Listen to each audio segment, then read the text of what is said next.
Of the U.S. women's national soccer team. Phillips. At Phillips Electronics, we're dedicated to making the U.S. soccer fan experience even better. Phillips Electronics.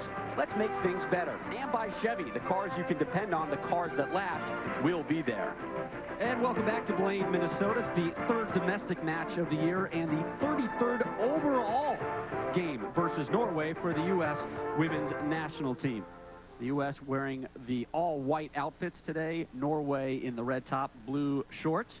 There's your referee, Carrie Seitz from the United States of America. An all-USA crew today. And we're just about set for kickoff. U.S. in the white going left to right. Norway right to left. 12th match here in Blaine, Minnesota for the U.S. women's national team. They were here last summer as well, a 1-0 win over Canada. It wasn't quite as hot that day. It is hot today. Nasty. We're feeling it along with the players. We have a quick look there at Abby Wambach as we get our game underway. She is already in a full sweat.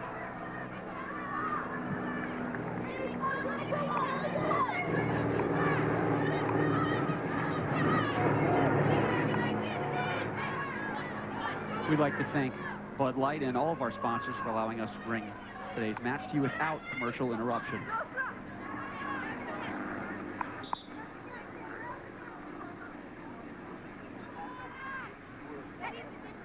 Throw in deep for Norway.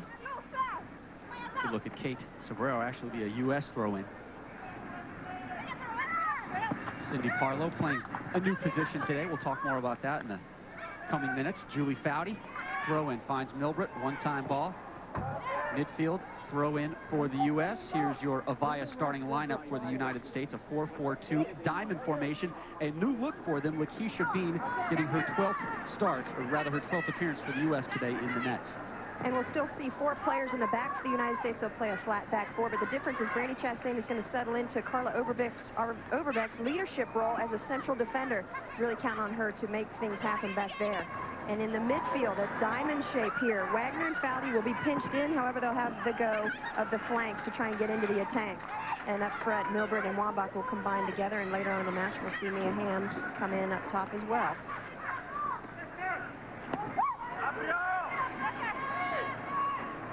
Sobrero, lefty.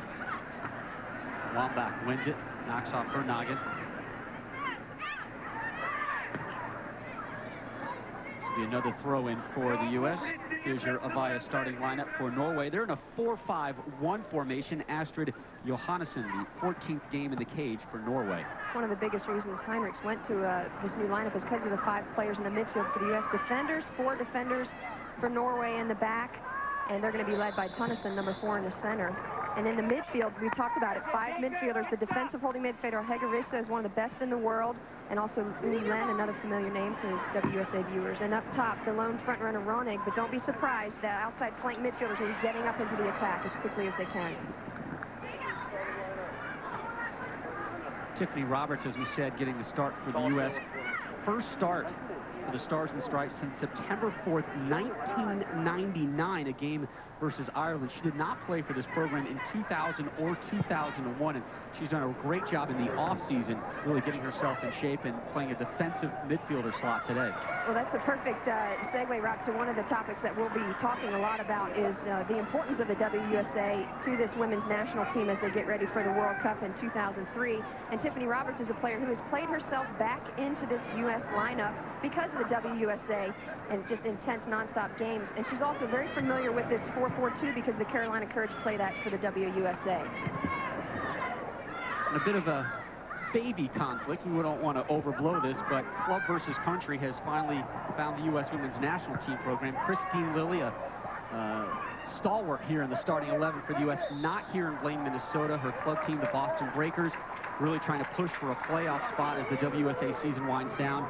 The club requested that she would stay back and help the club team as they try and get into the postseason. So no Christine Lilly today.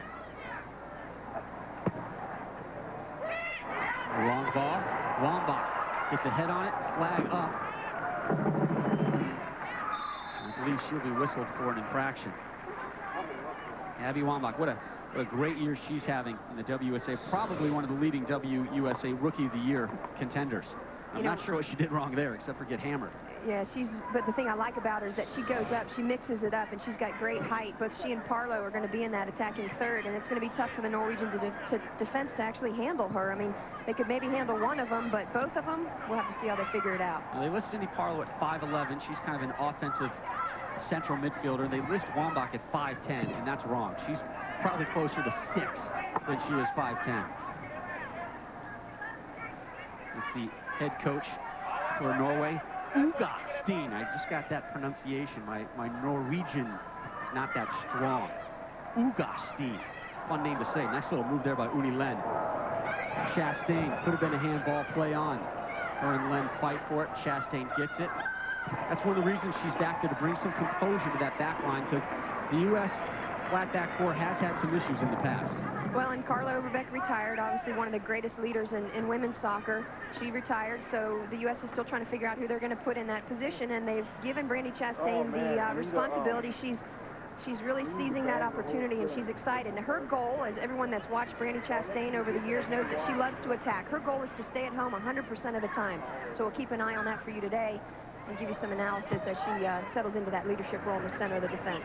This portion of the match brought to you by Shell. I'm not sure if you can completely see it. There's April Heinrichs, the head coach of the U.S. women's national team. Coached her first game as U.S. women's boss versus Norway in Fort Lauderdale, Florida. A game they lost.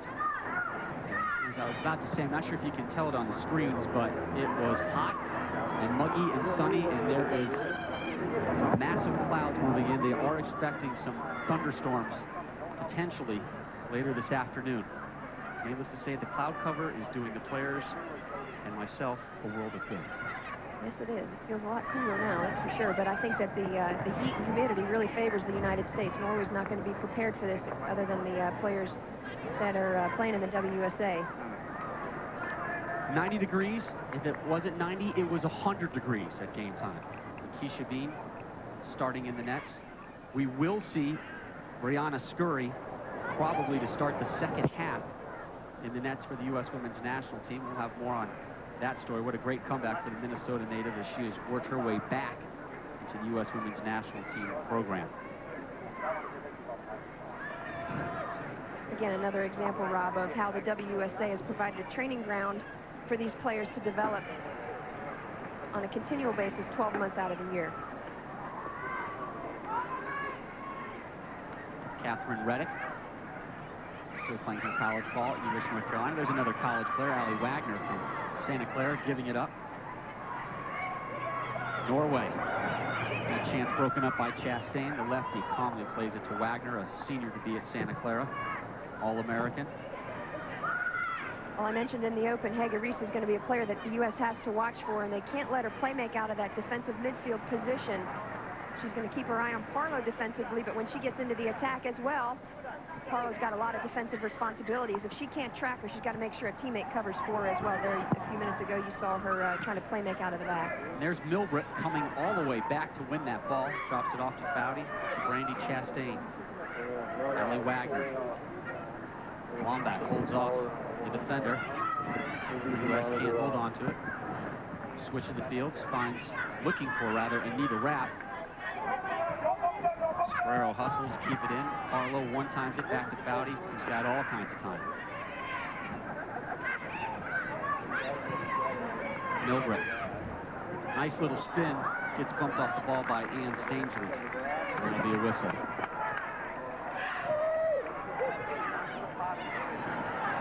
Second foul of the game.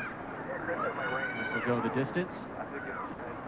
You're saying it's going to be a corner kick for the U.S. There's a good look at Brianna Scurry, and there's the players on the U.S. bench. Scurry, if she gets in today, which we expect, will be the first time she's worn the red, white, and blue since August 20th of 2000. At one time, she was, without a doubt, the premier keeper in the world. Definitely looking forward to seeing her get some time today, especially in front of her home crowd. This corner kick's very dangerous for the U.S. You got Wambach and Parlow both making runs through the box. Foudy's backside. Wagner will take it.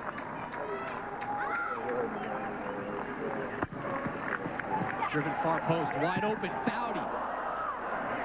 Drilled it off the defender. That might have been a handball. Boy, was Julie Foudy just left naked on that far post. Here's Foudy, all the way on the left side. Abby Wambach gives it up. Throw in Norway. Good look at Abby Wambach. 31 goals her senior year at the University of Florida. She's picking up where she left off with the Washington Freedom. 7 goals, 5 assists, 19 points, tops on the team, 10th in the league. She's probably going to be your Rookie of the Year in the WUSA. And it's been interesting to see the first-round draft picks, Wambach, as you mentioned, Jenna Kluegel, who may get some time today for the U.S., and also Danielle Slayton, who is not here because she's nursing a knee injury. Those 3 players have really stepped in and made a huge impact in their first year as rookies in the league. And Wambach, especially, without Mia Hamm in the attack for the Washington Freedom, she really carried him until Hamm came back onto the field. Nice give and go. Lehn trying to fight her way through. Joy Fawcett cleans it up. Ronning floats it in. Lakeisha Beene all over it. Read that one well. Foul on the play. Quick restart. Here comes Allie Wagner. This is something the U.S. is looking to do more this season, is counterattack. This portion of the match brought to you by Phillips. Here's Milbrett on her left. Chips it. Parlow, header. Boom! 1-0 USA.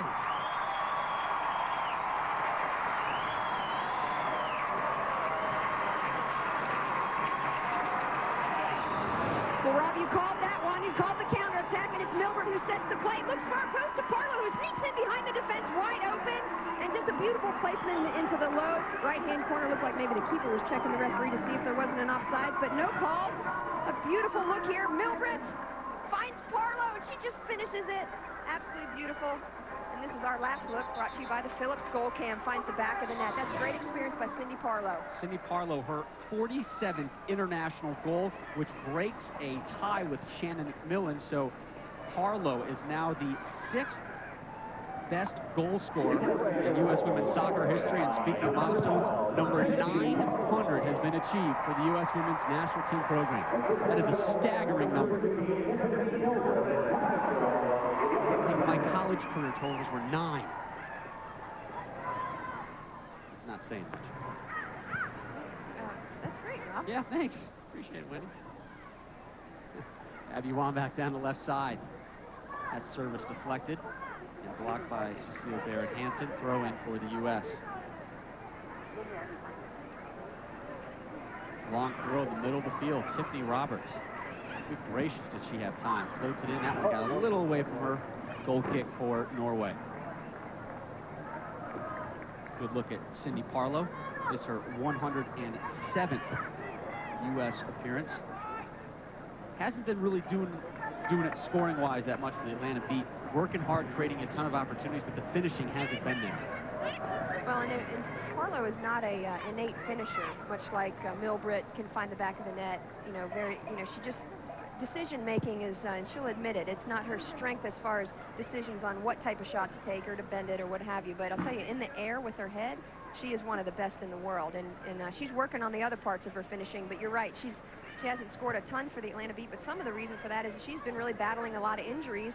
And because of that, she's actually not even 90 minutes fit. We'll have to see if she can go the full match today. Not just 4 goals this season in the WUSA for Cindy Parlow. A long-range effort. Take one more look at that 11th minute goal from Cindy Parlow, and it's all Tiffeny Milbrett. We talked about Milbrett at the top of the show. She was going to make it happen. She scares other teams' defenses. But look at Parlow sneaking in behind and finishing it beautifully. Again, Millie, look, her head's up. She's looking. She sees Parlow bending ball beautifully over the back of the defense. That was picture book. Milbrett, her U.S. team-leading 4th assist of 2002. She won the ESPY about a week and a half ago as the 2001 best female soccer player, according to, I don't know, somebody at ESPN. They didn't ask me for my vote. You wouldn't have voted for her? No, I would have voted for her. They just didn't ask me for my vote. Yeah, I would. Tells you the kind of poll I got over there at headquarters. Shoot, Rob. What's that all about? I don't understand. We'll talk to some bosses tomorrow. Julie Foudy down the right side. Wambach lays it off beautifully to Parlow. Offside was Milbrett. She had Wagner open on the left with a nice little overlapping run, but there is Tiffeny Milbrett, our ESPY winner, best female soccer player. Landon Donovan won it on the men's side. Tiffeny also the reigning World Player of the Year. One thing I want to point out, in this new system, the U.S. is playing a low restraining line, so they don't actually pressure the ball until it comes to the opposite side of the D, meaning 60 yards from their own goal. So it'd be very low pressure, and then they try like heck to win the ball back, high pressure, anywhere in that space once they cross over that 60-yard mark. So we'll analyze that a bit for you today and just show you what we're talking about. But high pressure once they cross over the D. A lot of people may be saying, well, why change a system? You've had so much success with what you've been doing, but April Heinrichs during breakfast today gave us a slew of points why she decided to go in that direction. Well, one of them I mentioned in the lineups is that teams around the world play with 5 midfielders, and that's been tough for the U.S. to figure out. It's been one of the reasons the U.S. does not have a winning record against Norway. Norway's come out with 5 players in the midfield, and they've torn our midfield apart at times, and so that's all part of trying to figure that out. It also allows her to maximize all of the talent that the U.S. has. You've got Parlow playing this attacking midfielder position. She can also go up front. Just a slew of players that can rotate around in different positions. It allows them to vie for more spots on the field. Yep, allows more players to compete for more than just one position. This portion of the match brought to you by Chevy, and it tells you how deep this team is. You got players like Lori Fair and Shannon MacMillan sitting on the bench. Shannon MacMillan has had an unreal 2002 for the U.S. Women's National Team program. But she starts this game on the pine. Coming up Saturday on ESPN2's Soccer Saturday, Chicago Fire host the Metro Stars. Mamadou Diallo taking on DeMarcus Beasley. Zach Thornton. Good Eastern Conference matchup next Saturday, 4 Eastern, 1 Pacific, over on ESPN2. Metro Stars had a fun game yesterday at the Meadowlands. Held off the Revolution 4-3. Keisha Beene will corral that effort from Anita Rapp.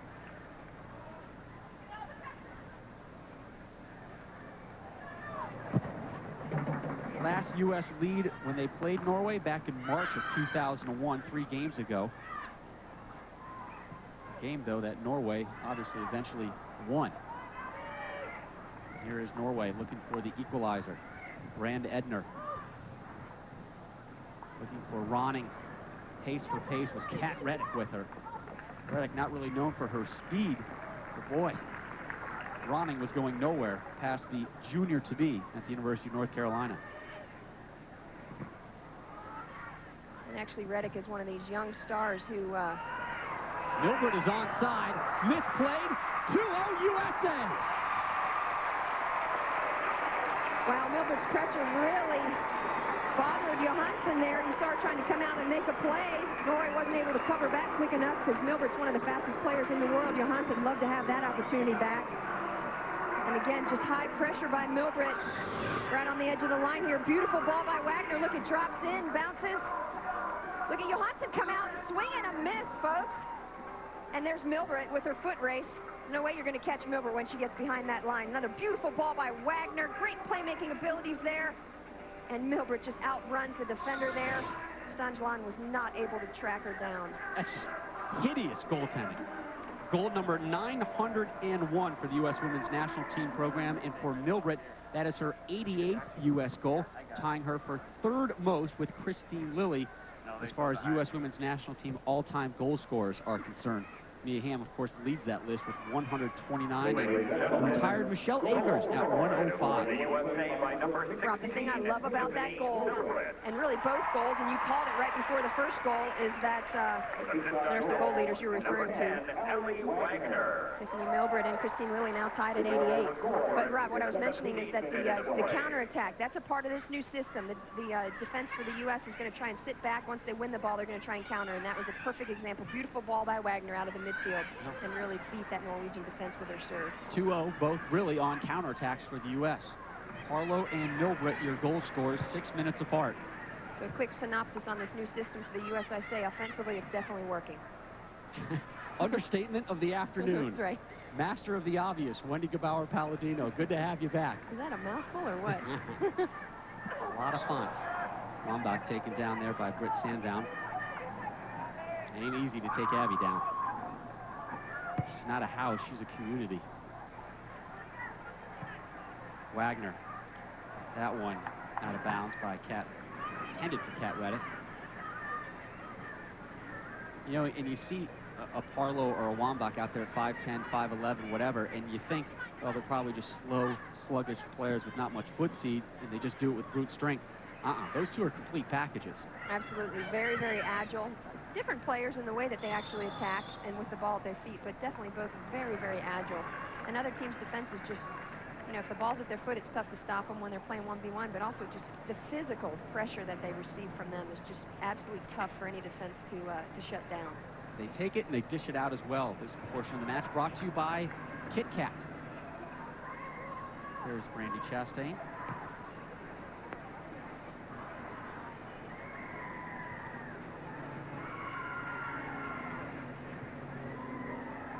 Milbrett turns. Gives it to the captain, Foudy. Right back to Tiffeny. And Wambach, rookie for Washington Freedom. A 1v1 skill, cuts left. Blasts that one. That'll be a throw-in for the U.S. off of Riise. Good cover by Riise there to provide a double team for Sandaune.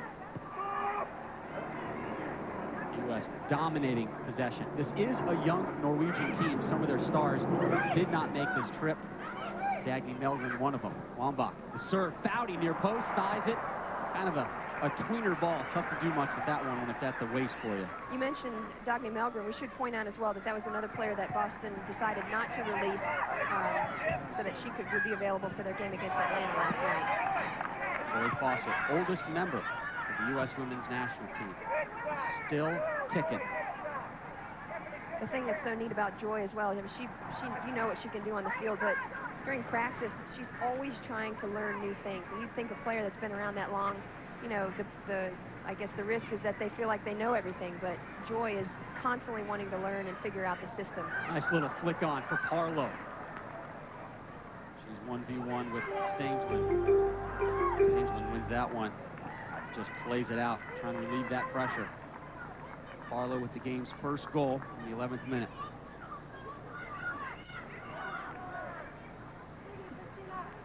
Just 24 years of age. She's been around this program so long and done so much, you forget she's still just a pup.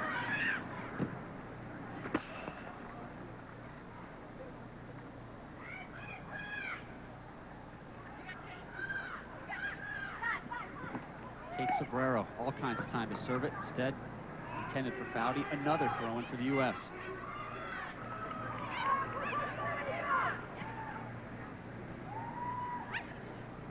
Parlow. Took a little bump. Sold it pretty well, didn't she? Yeah, look at that smile on her face. A little bit of a dive there, but you got to do what you got to do, and this is a very dangerous opportunity here. Throw into Parlow, back to pressure, goes down. Free kick, Chastain over the ball. Quick ball, Wagner, one-time effort. Woo! From this angle, not far off target.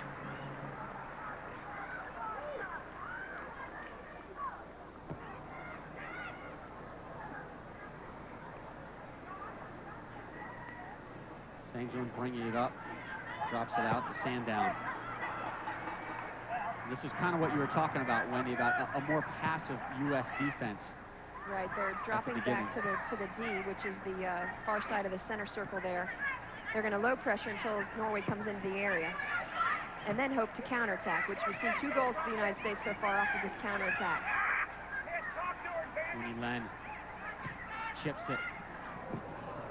Beene read that one all the way. Quickly gobbled it, and an equally quick outlet. Sally Wagner, Reddick. Reddick. One of the promising stars of the U.S. women's national team. And there is Reddick. Lego building stars of tomorrow. Just a junior to be at the University of North Carolina. Second-team All-American last year. Probably has the hardest shot on this entire team. She was drilling some of the staff yesterday at practice. That's quite a statement, too, because we've all seen MacMillan's shot. So that gives you an idea of how well she can strike the ball. And there is Reddick, the Birmingham, Alabama native. Plays it back to Beene, the Notre Dame grad, who was last year's goalkeeper of the year for the WUSA. for San Jose. This year, she's got a 1.33 goals against average, 3 shutouts, and has played every minute in net for the San Jose Cyber Rays this season. Parlow, nice touch, Wagner. At Reddick, getting into the attack. You're not seeing too much attacking by the back 4 of the USD, and that is by design. Parlow couldn't handle that one. We are at the National Sports Center here in Blaine, Minnesota, the site of the first ever domestic U.S. women's national team match alongside Wendy Gebauer-Palladino. I'm Rob Stone. Glad you're here with us. ESPN's live coverage. Cindy Parlow, a goal in the 11th minute. Tiffeny Milbrett, 6 minutes later. The U.S. up 2-0. The U.S. sporting the all-white uniforms. There's Kate Sobrero knocking it out of bounds. Humid, hot conditions here in Minnesota, but looks like there's some rumbling in the distance. We could see some thunderstorms. And a fantastic position for the U.S. to be in, up 2-0 at this point against Norway, who has beaten them 4 straight times, and all those games have been on foreign soil. Service. Oh, a little bit of a dummy there by Lehn. Allowed the header by Edner. And a nice serve out wide there. The ball comes in, actually uncontested header there. The U.S. defense really needs to pick that up. You do not want to be giving Norway uncontested headers in the box. That's really Norway's first effort on net this game, and it comes in the 26th minute. It has been thoroughly dominated by the U.S. and an undermanned U.S. team doing it as well. Again, no Christine Lilly here. This portion of the match brought to you by Lego.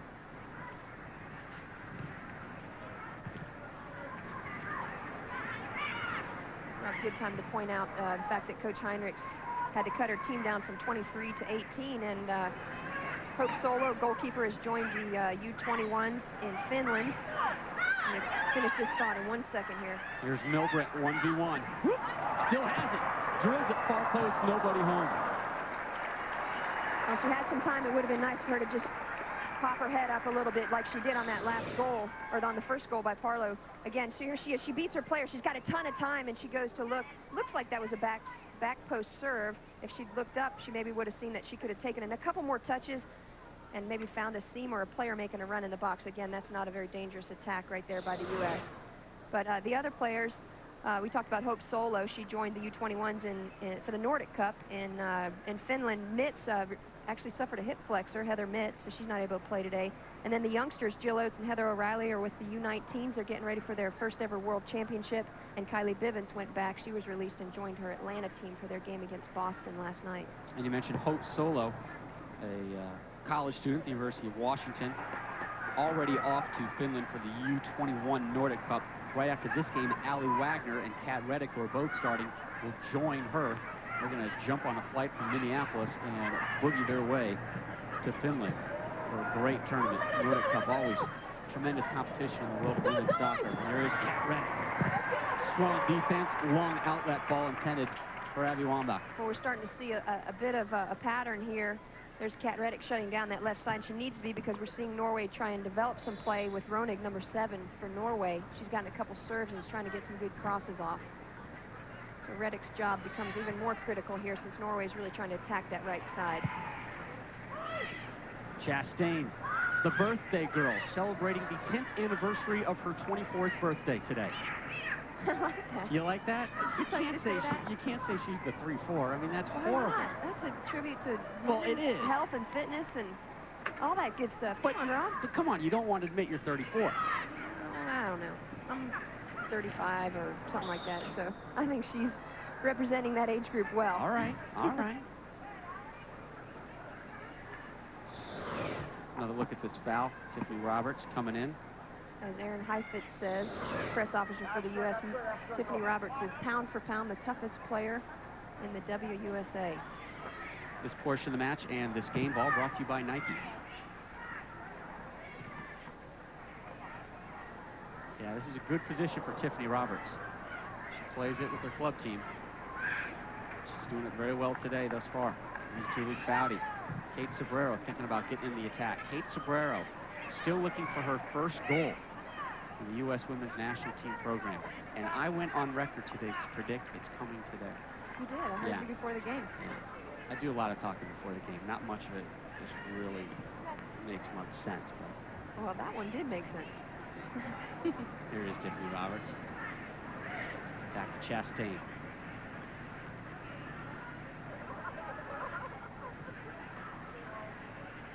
Joey Fawcett. Abby Wambach. Trying to bump off Annie Tonnessen. And Tonnessen did well to hang with it. And here comes a Norway counter. Chastain forced the errant ball. Joey Fawcett picks it up. And that baby attack has been nullified. Allie Wagner in the middle of the park. Parlow, good one-time ball, finds Milbrett. Tiffeny with space and with speed and her head up. Milbrett, whoop, nice little move. Service, Parlow, give me her second goal of the day, 3-0 U.S.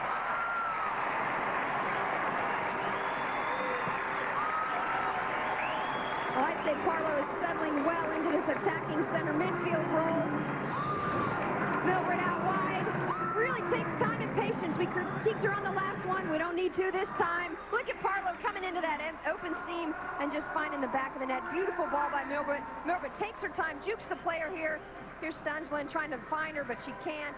And there's Parlow. Beautiful header into the back of the net. We talked about Parlow being one of the best finishers in the air in the world. We're seeing it today, and she's really settling in well to this attacking midfield role. Second time those two have hooked up this afternoon. Milbrett, her second assist. Parlow, her second goal. 3-0 U.S. The spanking is on.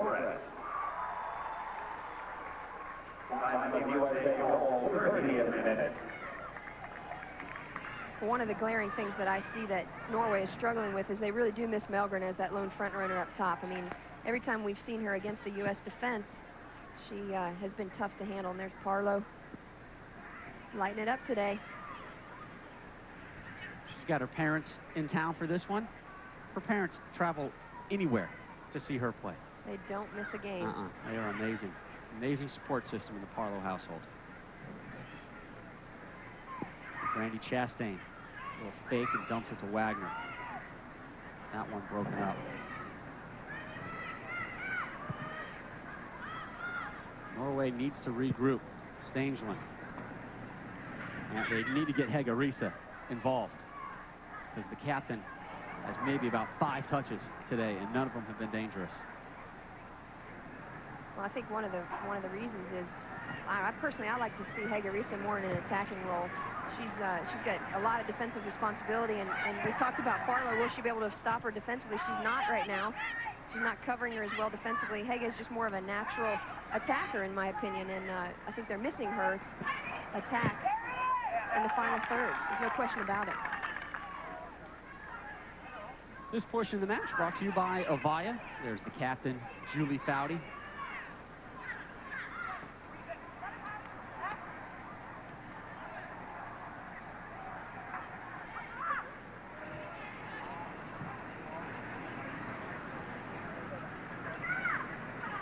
Norway trying to build it up, a long ball.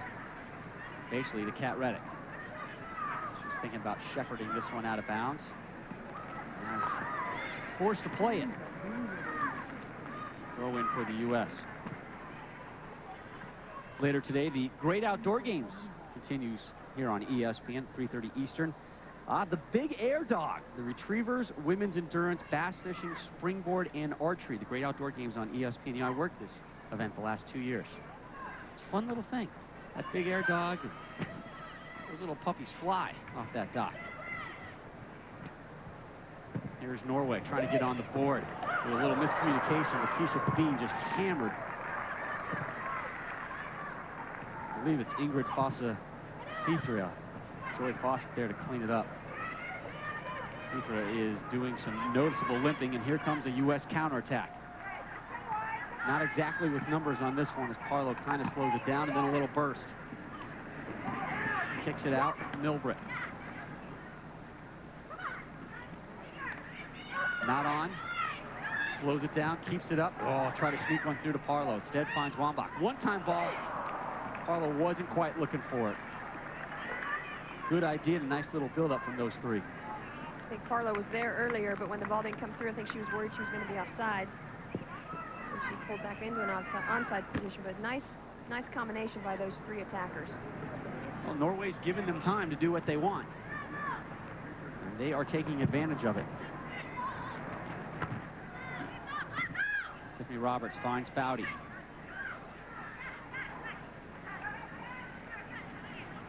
One day I'd like to look at Julie Foudy's day planner and see if there's any space on the days to actually write activities that come in. She is loaded with commitments. And everything she does is just helping the sport and helping women's sports in general. Her work with the Women's Sports Foundation, just everything she does. She's a, you know, back in '91 she was a youngster, but she is, I consider her a pioneer in the game now. And she just continues to lead. She's a great leader. And the U.S. is set to make their first sub in a matter of moments. Shannon MacMillan up off the bench. And I believe it'll be Abby Wambach that'll come out. And a bit of a surprise to people, you know, that MacMillan didn't actually get a start today. However, she hasn't really been healthy so far this season for the San Diego Spirit. She's been battling some injuries, and so she's not 90-minute fit, but you know, rest assured, we've seen her statistics, the number of goals that she scored this year for the U.S., and so she's going to be dangerous when she gets on the field. I'm a little surprised that Wambach's coming out this early. I know the coaching staff basically told her just to run her tank empty and go. And apparently that tank emptied after about 36 minutes of soccer. Well, and she also hasn't been quite as involved as Milbrett and Parlow, so maybe they're just trying to look to definitely get that third player up top. She's done some nice things, but not productive from a scoring standpoint or from an assist standpoint.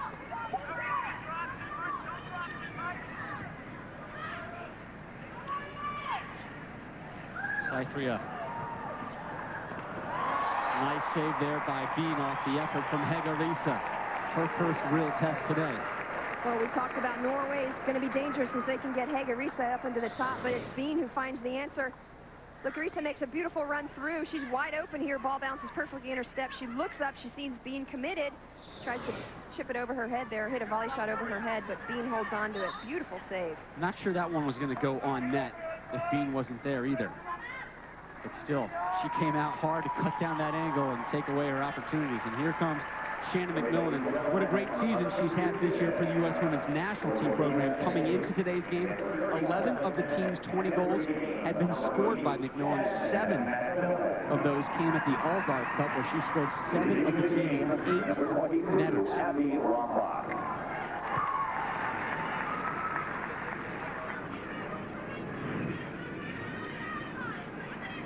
So how scary is that for Norway? MacMillan comes off the bench. Hamm will be coming off the bench momentarily. It's just shows all the firepower, and it's good to see this U.S. attack getting healthy again. There have been a lot of players at different times. You know, Parlow's been injured, Hamm's been injured. Obviously, Hamm has missed the most time.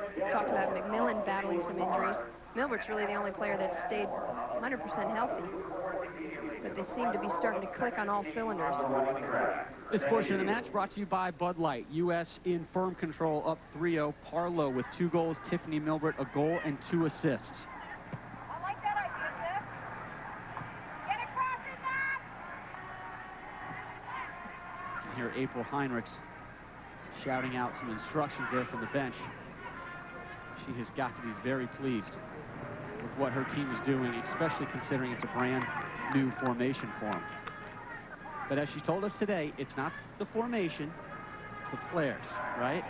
Right, and it's the players today that are seizing the moment to try out this new formation, and she told us at breakfast that it's in its infancy, but my guess is they're probably going to stick with it. Yeah, and maybe for at least another game or so. And get it back. Parlow flicks on Shannon MacMillan down the right side. Mac attack, step over.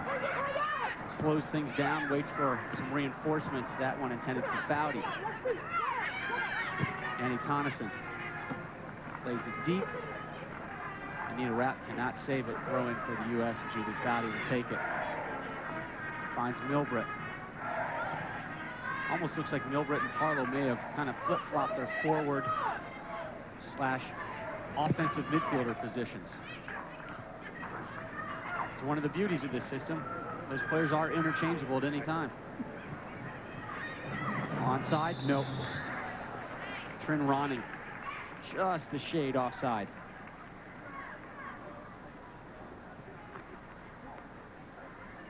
Again, that's a tribute to the leadership in this back line. We talked about Chastain settling into the central role with Joy Fawcett.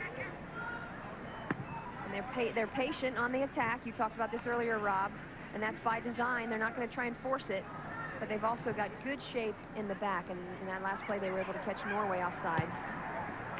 Parlow, clever one-time ball. Finds Foudy, that broken up by Riise. And Riise gets it back. Looking for options, try to sneak that one through to Rapp, broken up. Foudy. Riise. Oh, nice turn there by Ronning, held off by Chastain. We're used to seeing Brandy in that left fullback slot, but today she's playing central and didn't get away with this one. That free kick broken up. Poor execution by Norway. Oh, Shannon MacMillan, a little African move, and then tripped up.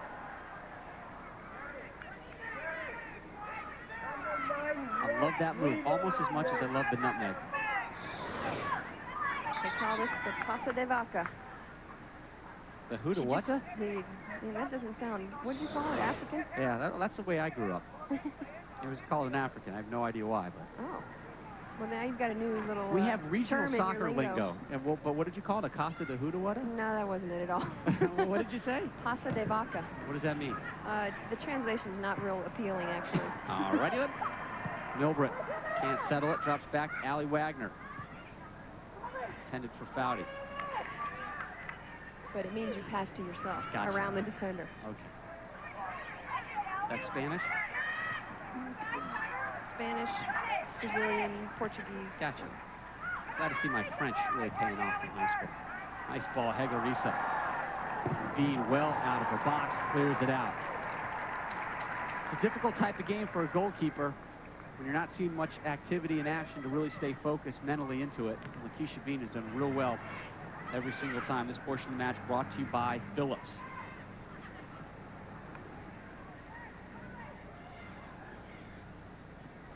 There's Allie Wagner on the ball.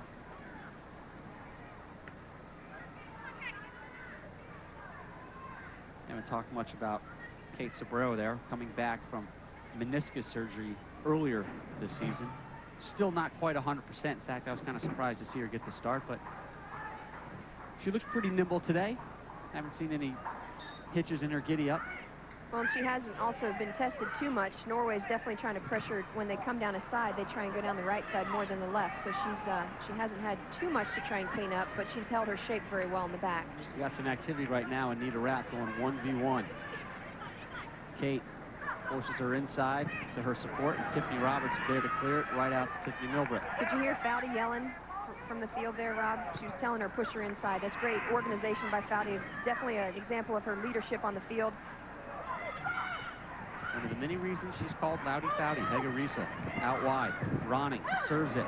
Gets through everybody. Kate Sobrero kind of flicks it wide. That'll be a throw-in for Norway in the 43rd minute.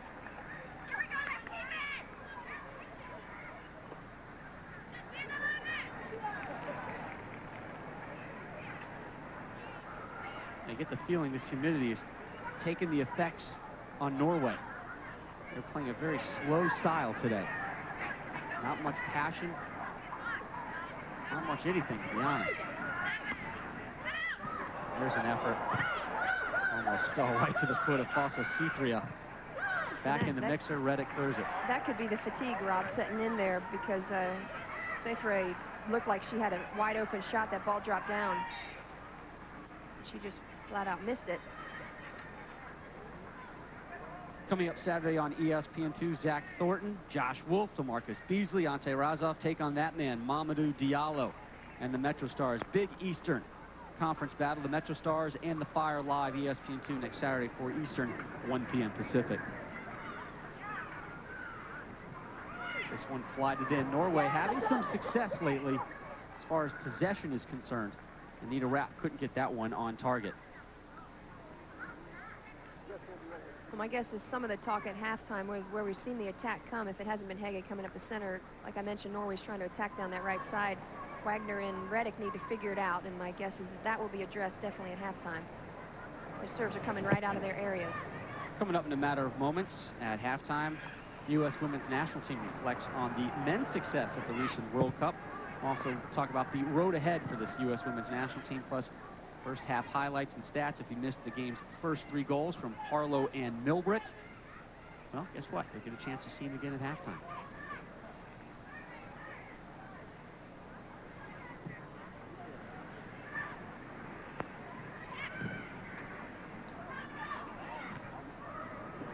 Wagner backpedals, can't quite latch onto it. There's Tiffeny Roberts to Parlow. TR, nice little chip. And that will sit for Foudy. Foudy swings it in, deflected. Lazy clearance. Milbrett is there at the doorstep. Tried to get cheeky with it. Johannesen there with the save.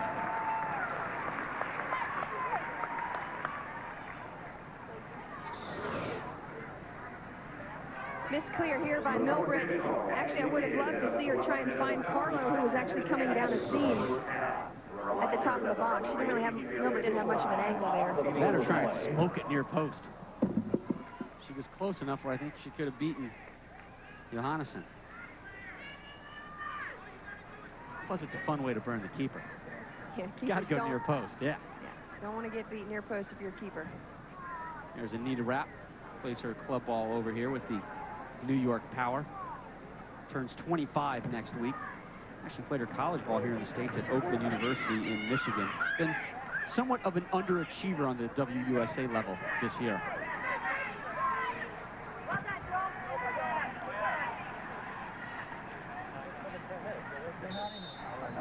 And that's all she wrote the first half. One dominated by the U.S. women's national team. Parlow, a goal in the 11th minute.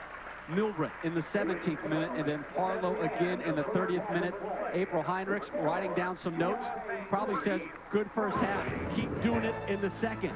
And coming up in the second half, we will see Mia Hamm take the field. We're back with halftime festivities after this. In Atlanta.